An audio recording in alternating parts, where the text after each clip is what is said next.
for Ravant Reddy's 100 crore Bharat Summit, inviting 200 countries, presidents and prime ministers. Not one came, not one billionaire out of 3,000 billionaires. This is Congress Summit or Global Bharat Summit. He took all the proposal from me. పులిని చూసి నక్కలు వాత పెట్టుకున్నట్టు ఉంది ఈ Revanth Reddy summit. Bharat summit, global peace summit.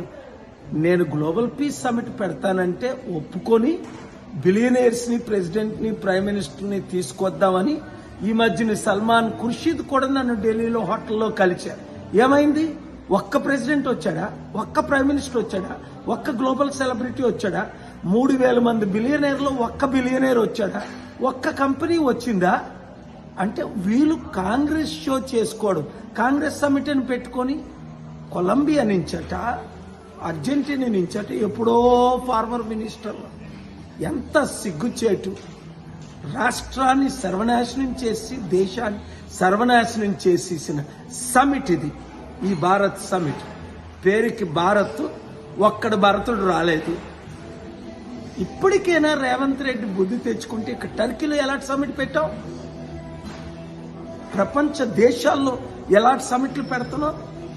అర్థం చేసుకోండి. మార్పు రావాలి, ఆ మార్పు మనమే తేవాలి.